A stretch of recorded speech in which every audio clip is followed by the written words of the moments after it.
Good Thursday morning. Welcome to Ocala Talks. I'm your host, Tom Schmitz, coming to you live from the studios of WOCA Radio just off the runway at the Ocala International Airport in the Brick City, beautiful Ocala, Florida. On the phone lines with me as he is every morning, brought to you by the good folks at Palm Garden Health and Rehabilitation Center, Penn Flooring, and just shipped. Galen Nunal joins us. Galen, good morning. Hey, what's going on, Tom? How are you? You know, kind of a sluggish morning. I was up till almost midnight last night because the National League Championship Series is going on. The American League Championship Series was the early game yesterday. So you probably got to bed at a decent hour. I, however, did not because I was watching the National League Championship Series game. Both on the precipice of deciding the World Series. The Astros go up 3-2 on the Red Sox yesterday with a very impressive win. And then the Braves came back in the nightcap and thoroughly demolished the Dodgers. Both teams, really right now, the Astros and the Dodgers, both teams just thoroughly outclassed their competition. Yeah, they did. What do you want me to say? Can we talk about something else?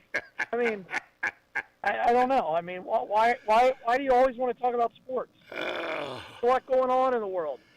I don't know. You know what? I was thinking about this on the way in. I've had to do shows where like your heart is ripped out, and I'm a fan of the Red Sox. If I had a radio show today, you know what I would do? I would just come in. I would plug in my iPhone and just play my Apple playlist with every sad song that I had. That would be the show today. You'd play your breakup. So you'd play your 1987 breakup mixtape. A lot of like, Meatloaf. 2 out of 3 ain't bad. Oh yeah, exactly. Throw in some Bob Seger. All of it. And it would, a lot of James. It would just be sad. It would be sad because it would be, I mean that's what it would be. And occasionally I'd come on and just in the middle of the song and vent.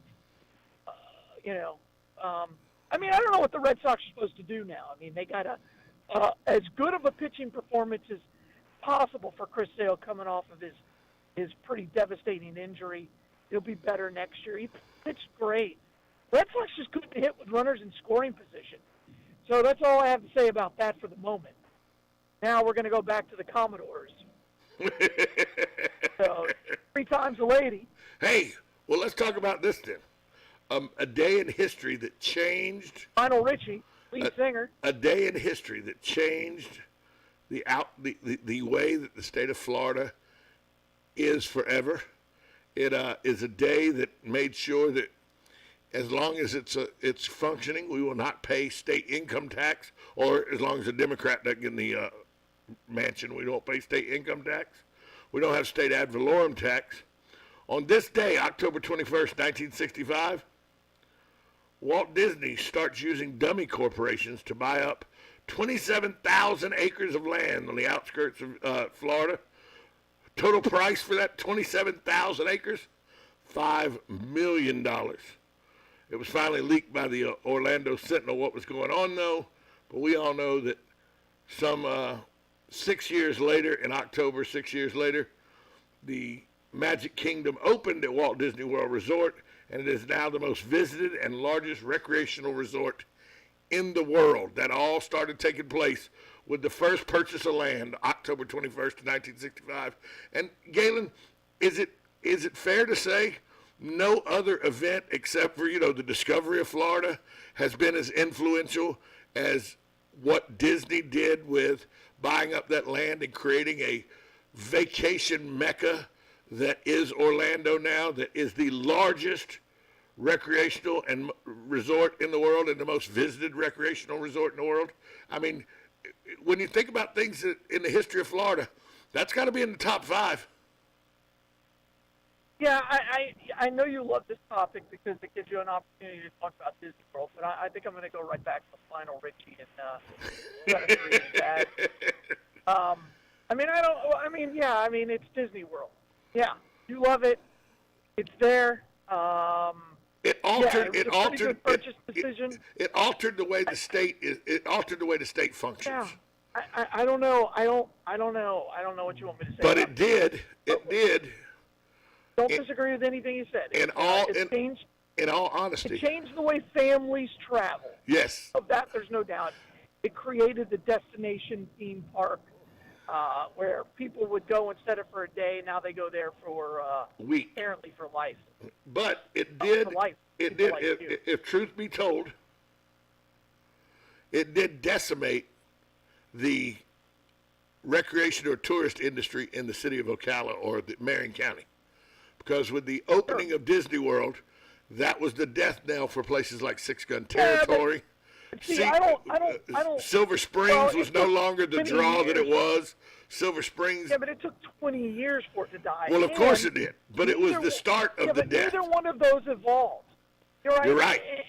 But you have to evolve in business.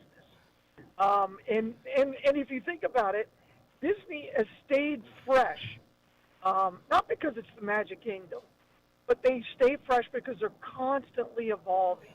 They're constantly growing. Whether it's Harry Potter's world, That's don't it. take a ride that That's a no universe. one- By no the way, one loves. by the way, Harry Potter's at Right, Universal. it's Universal. All right. Star So, Wars is at whatever. Disney. Star Wars is Lilo at and Disney. Stitch. Right. Disney World, yeah. Avatar I is don't know at Disney. who owns all the. Yeah. Yeah, I don't know who owns all of the. Marvel Marvel. Comics are at Disney. Well, there you go. So, but they're constantly evolving, right? And that's the key. That's the key. And you're right. That was the death knell of Silver Springs and Six Gun Territory, is they were trying to use the model from the 1950s and 60s, and they did not evolve as a business. I could not agree with you more. It really goes back to, it's post-World War II, right? I mean, that people got in their car and they drove places. So this was the opportunity for them to, I don't know how they could have changed. They tried. Remember, they tried to bring in a bunch of animals and giraffes, and I would go. I would take my boys there all the time because we had season passes. So we were always at Silver Springs and Wild Waters, and we used to go to Disney World all the time. So, they just didn't evolve. They just didn't evolve. And that you're entirely correct. They just didn't. And somebody goes, well, they built Wild Waters, yeah, but yes, they did. I don't remember when. Do you remember when Wild Waters first opened? Absolutely. Sure. Everybody, grab your raft and get in the water. It's time for the Wild Waters waves. Yes, of course I do. Yeah, I was not. I was still in Jacksonville when it 81? opened. Was it It 81? was in 81. I believe that's correct. Did you take your stint there as a lifeguard or an employee or anything? No, but I can tell you some stories. I seem like all my friends did, and so we knew how to. We would go in there at night and go on the flumes in the middle of the night because they knew how to turn them on and stuff. So let me get this right. Let me get this right. You guys would go in there as teenagers at like 3 a.m. and ride the rides. Oh yeah. And then they started putting in dogs. I think they were Rottweilers, and that pretty much stopped that. Yeah, I would see that would dry that up. They would kill you.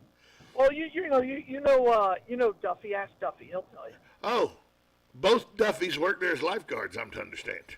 Correct. They know all the stories.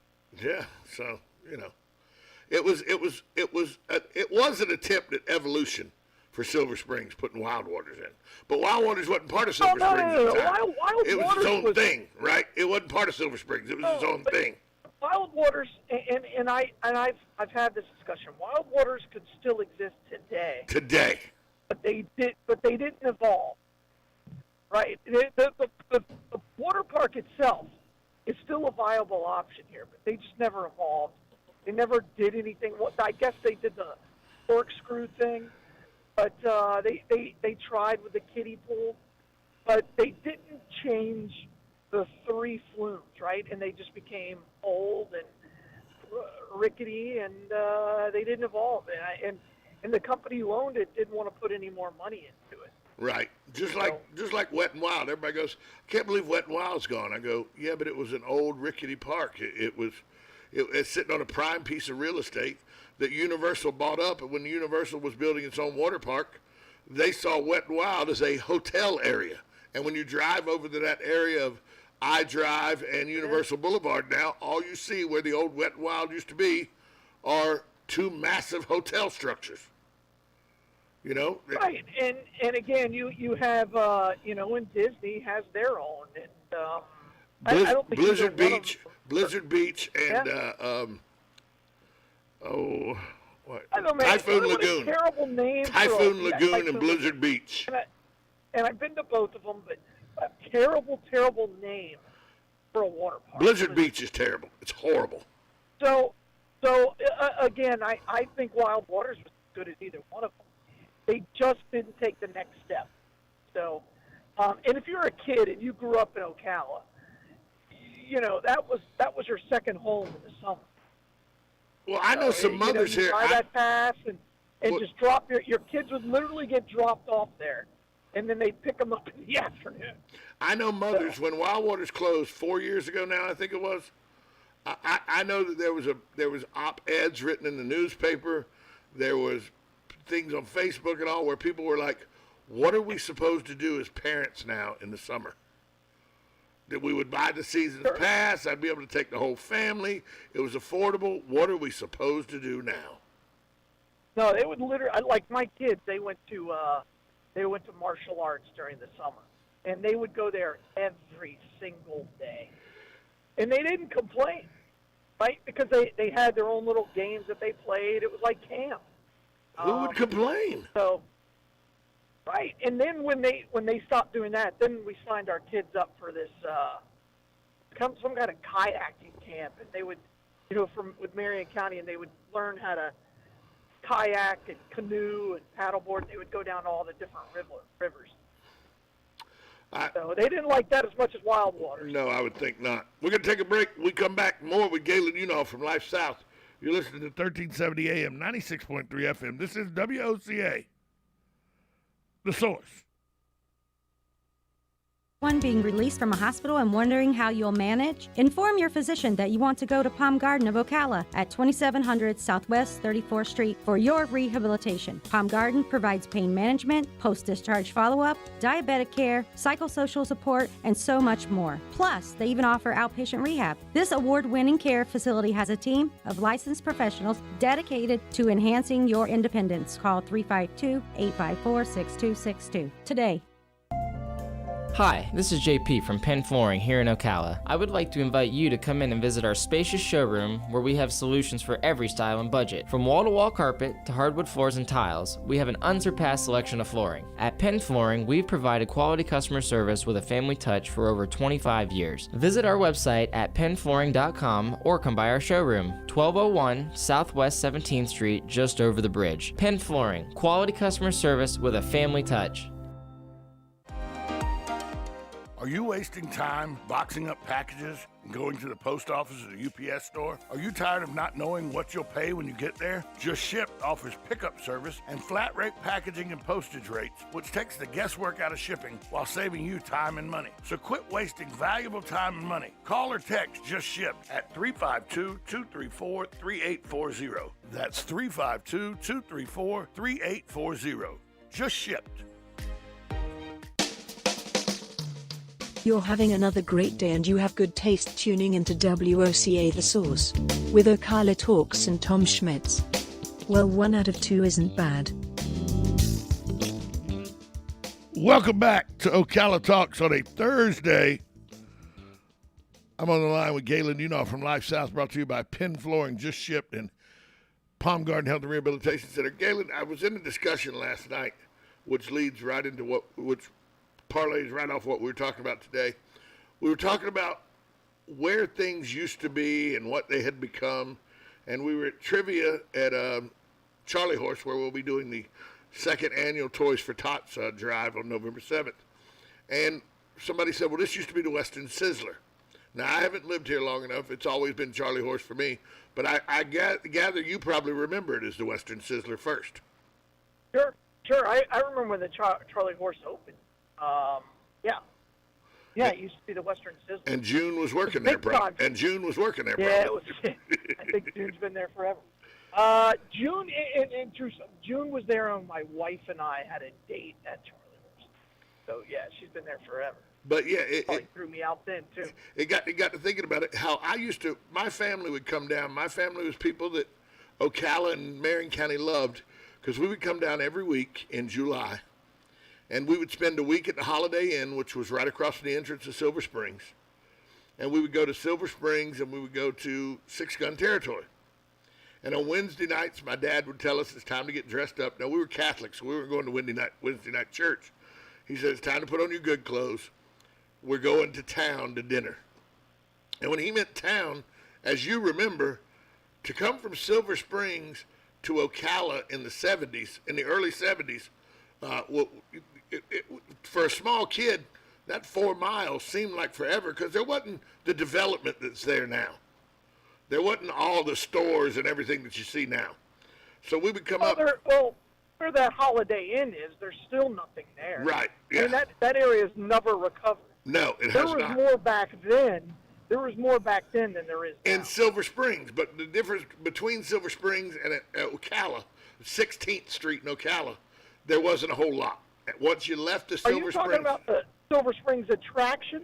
No. Once you left the Silver Springs area, where the restaurants were and the little 3 hotels were, the Stuckies were, Yes, correct. which was pretty much where the attraction was, that was Silver Springs. Correct. From that Correct. point, from Six Gun Territory into Ocala, there wasn't a whole lot. Well, there was nothing really until the 40 Shopping Center, the public. Right, was there. exactly, right. The Kmart was there, but there wasn't anything in between there really in the Dairy Queen. If you remember, if you go Certainly. back that far to Right. the Dairy Queen. And yeah, to, I a, understand what you're to a pointing small kid, that was a distance. But Sure, we would go sure. every Wednesday night. We would go every Wednesday night to the fancy restaurant. That's what my dad called it, the fancy restaurant. And I was, as a little kid, I would go, you mean the one where and back then we used different words than African American, the words that aren't accepted now, we didn't use the N word, but there were other words you referred to black people as that were thought to be perfectly acceptable in the 60s and early 70s. And we would come in and I'd ask, is that where the guys in the white coats and the bow ties clean off our tables? And my dad would always say, yes, son, that's the restaurant we're going to. And I didn't know it then, but that meant we were going to Morrison's. I just knew it as the restaurant where the African-American gentlemen in the white coats and the black bow ties Sure. waited on the tables. And that, to me, was a big deal. Where's Morrison's now? It's called Chase Bank. It's called...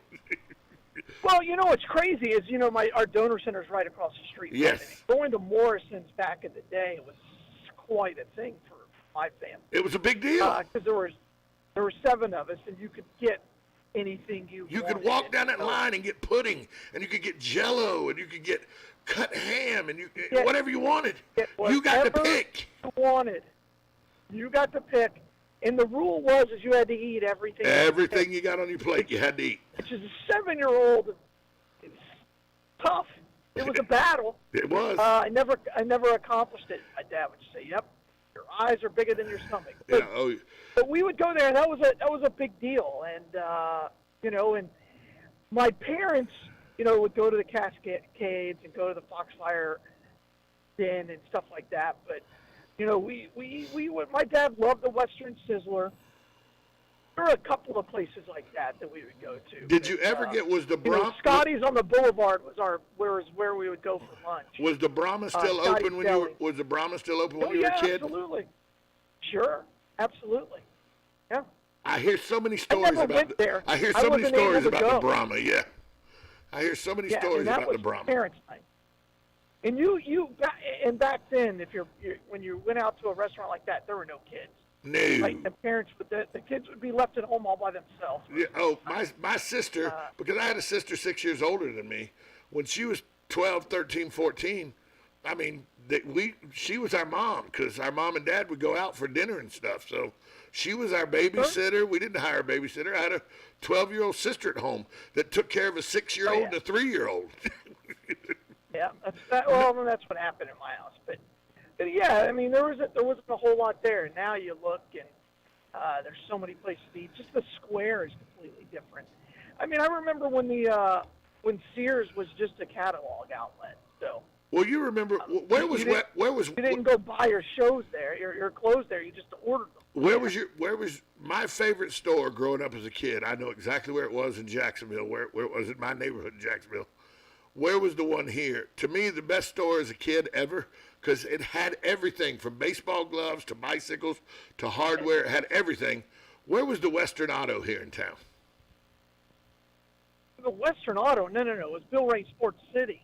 No, but where was Bill Western Ray Auto? Sports City. Western Auto was my favorite store. Where was we didn't have a Western You Auto. didn't have a Western Auto? We didn't have No, we had Bill Ray Sports City. The greatest place on earth. It was fun. I love Bill Ray Sports City. Wow, I love Bill Ray. Yeah, we had Charlie Coleman Sports in Jacksonville, but we had the Western Auto, and my dad got every. We could buy lawn equipment at the Western Auto. You could get car parts at the Western Auto. No, we didn't have anything like that. We had Bill Ray's, and then you had Jerry's Pawn and Gun. I think those are the only two places. And is Jerry's Pawn and Gun been in the same place forever? Absolutely. Yes. Yes. We'd walk in there, and Jerry would give us a silver dollar. I mean, it was a treat. That's where we would go Christmas shopping. Really? It was a big deal. Yes. Yes. You know, yes. I asked a friend of mine a couple nights ago. We were having a conversation as I'm going over the overpass right by the water treatment plant, and I go, "How long's the water treatment plant been in that location?" And he goes, I've been here. I graduated high school in Vanguard in 71 or 72. I've been here a long, long time. Came up when I was a teenager from Braden in Florida. It's always been there as long as I can remember. And we always used to laugh because we'd say, "Welcome to Ocala," and then there was the sewer plant. Correct. That's correct. Yeah, that was a big thing. You'd come over 441 and you'd smell it first. And, Welcome to Ocala, and there's the smell. Absolutely. Absolutely. The city, the city planners at that time probably didn't think that one through real well. Planners? Your assumption that we planned anything was unbelievable. There was a plot of land. The city put the sewer system there. There it was. It seemed like makes sense. Yeah. But now, I mean, I guess he said that was always like the running joke was, "Welcome to Ocala. Here's our sewer plant." It used to smell a whole lot worse. Well, yeah, since they've covered it up. I remember, when I first moved here, it was still uncovered and everything. It was horrendous. Correct. Horrendous. Terrible. You would come over, you would hit that overpass and go, "Oh no, goodness." Yeah. But I always thought that I had no idea until he explained it to me, and then I thought, well, yeah, 441 was the main thoroughfare through. So as you top the hill, "Welcome to Ocala. Here we are, all our smells." Well, and this is before 75 wasn't really done yet. But if you were going to Jacksonville, you still went through it. You still went 441, 301. That's how you went to Jacksonville. Still how you go to Jacksonville today. Hey, Gailey, we need to take a break. I mean, I'm old. I remember when 36th Avenue was dirt.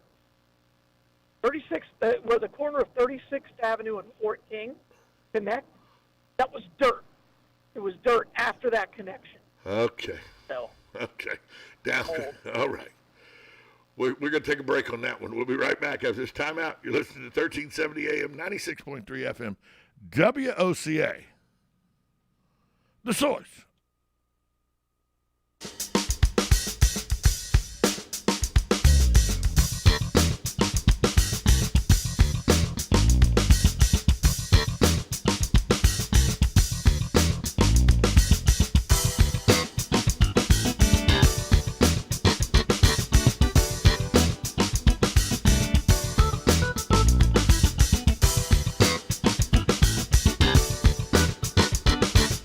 Broadcasting from the Ocala International Airport, this is WOCA AM, W242CA FM, Ocala, 1370 AM, 96.3 FM, The Source.